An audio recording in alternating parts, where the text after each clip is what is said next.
People do not understand what marriage is. I have been saying this to my private relationship coaching clients for 16 years, and I will die on this hill. In this video, I'm going to give you two tips, one principle and one practice to help you get through conflicts in your committed partnership or your marriage. Also, this will work with your child to get through those conflicts faster. Okay, here we go.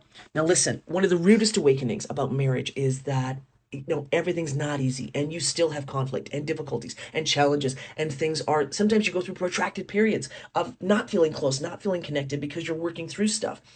That's the standard operating package of marriage. Marriage and a committed partnership are designed to push our stuff up into our faces. That's part of the purpose of marriage, is to push our stuff from our family of origin, to push our stuff from our past romantic relationships up in our face so that we can deal with it, so that all that hurt and pain and all those abandonment stories and all that difficulty doesn't live rent-free in here anymore. Marriage is designed to push that stuff up so that we can see it, so that we can deal with it. So where does this stuff come up? It comes up when you're in conflict. It comes up when there's hurt feelings. Here's the first thing I want to give you. Number one, principle. Intent and effect are different. And when you're in conflict with somebody, if you've done something that's hurt their feelings, even if it was unintentional, even if it was inadvertent, even if it's a total misunderstanding, begin with the effect. Don't harp on what your intentions were.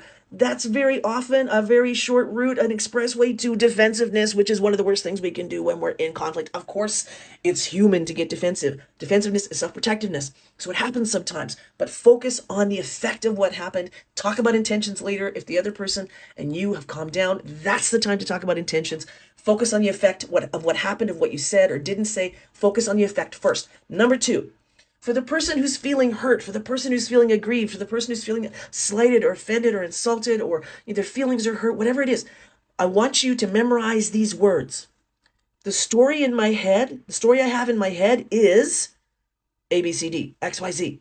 I learned this practice, this little hack from the brilliant Dr. Brené Brown. And she talks about how when we're running a narrative in our head, which we inevitably will do when our feelings are hurt, okay, we'll run old stories, old perceptive filters. We'll see what happened through the lens of our old stories. So, if we're used to feeling abandoned when our partner shows up late for something that they said they'd be on time for, that is an old story. It's a very, very well-worn narrative. So if you know that, if you can catch that, and you can say to the person, okay, listen, the story I have in my head about you being late again is that you don't care about my feelings or that I don't matter to you.